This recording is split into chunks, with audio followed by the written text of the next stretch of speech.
जय श्री कृष्ण। बैसाख मास के कृष्ण पक्ष में आने वाली एकादशी को वरुथिनी एकादशी कहते हैं। यह अत्यंत पुण्यदायी मानी गई है। यह व्रत भगवान विष्णु भगवान को समर्पित होता है और शास्त्रों में इसका महत्व विशेष बताया गया है। मान्यता है जो भी भक्त इस दिन श्रद्धा और नियम पूर्वक व्रत करता है उसके सभी पाप नष्ट हो जाते हैं, जीवन में सुख समृद्धि आती है और अंत में मोक्ष की प्राप्ति भी होती है। धार्मिक ग्रंथों के अनुसार यह व्रत करने से कन्यादान के समान पुण्य मिलता है और व्यक्ति सभी प्रकार की विपत्तियों से सुरक्षित रहता है। पुराणों में वरुथिनी एकादशी की महिमा का अत्यंत सुंदर वर्णन मिलता है। भगवान श्री कृष्ण और धर्मराज युधिष्ठिर के संवाद में इस व्रत का विस्तार से महत्व बताया गया है। धर्मराज युधिष्ठिर के पूछने पर भगवान श्री कृष्ण उनसे कहते हैं, यह एकादशी मनुष्य को इस लोक में सौभाग्य, सुख और समृद्धि प्रदान करती है तथा परलोक में मोक्ष का मार्ग प्रशस्त करती है।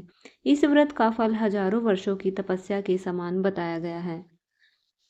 शास्त्रों के अनुसार इस दिन भगवान विष्णु के वराह अवतार की पूजा का विशेष महत्व है। रात्रि में जागरण कर मधुसूदन प्रभु के नाम से स्मरण करने से साधक समस्त पापों से मुक्त होकर परम पद को प्राप्त करता है। यह व्रत केवल सांसारिक सुख ही नहीं देता बल्कि आत्मा की शुद्धि और ईश्वर से जुड़ने का माध्यम भी बनता है। पांचांग के अनुसार वर्ष 2026 में वैशाख मास के कृष्ण पक्ष की वरुथिनी एकादशी अत्यंत शुभ और पुण्यदायी मानी जा रही है। इस वर्ष वरुथिनी एकादशी तिथि का आरंभ 13 अप्रैल 2026 दिन सोमवार को रात 1:17 पर होगा और इसका समापन होगा 14 अप्रैल 2026 रात 1:08 पर। शास्त्रों में एकादशी के व्रत के लिए उदय तिथि का विशेष महत्व बताया गया है। जिस दिन सूर्योदय के समय एकादशी विद्यमान रहती है उसी दिन व्रत रखा जाता है। इसी नियम के अनुसार वर्ष 2026 में वरुथिनी एकादशी का व्रत 13 अप्रैल को ही रखा जाएगा, क्योंकि इस दिन सूर्योदय के समय एकादशी मौजूद रहेगी।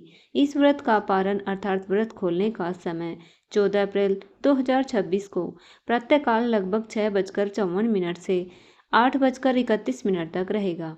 हालांकि स्थान के अनुसार इस समय में थोड़ा बहुत अंतर हो सकता है।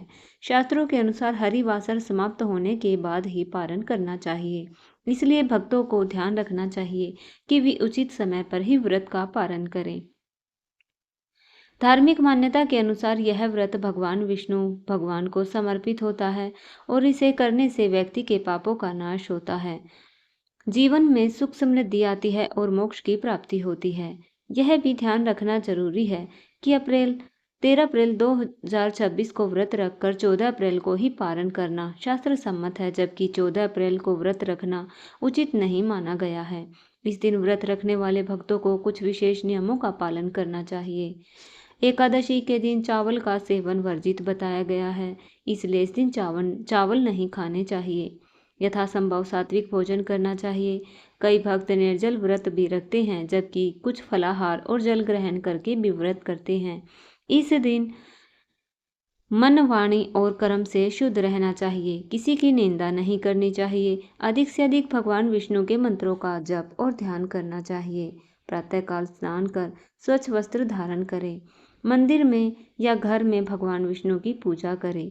दीप जलाएं, फल फूल अर्पित करें। पूरे दिन भक्ति में लीन रहे। सनातन धर्म में दान को सर्वोच्च पुण्य कर्मों में गिना जाता है। विशेषकर एकादशी के दिन किया गया दान विशेष फल देने वाला माना गया है।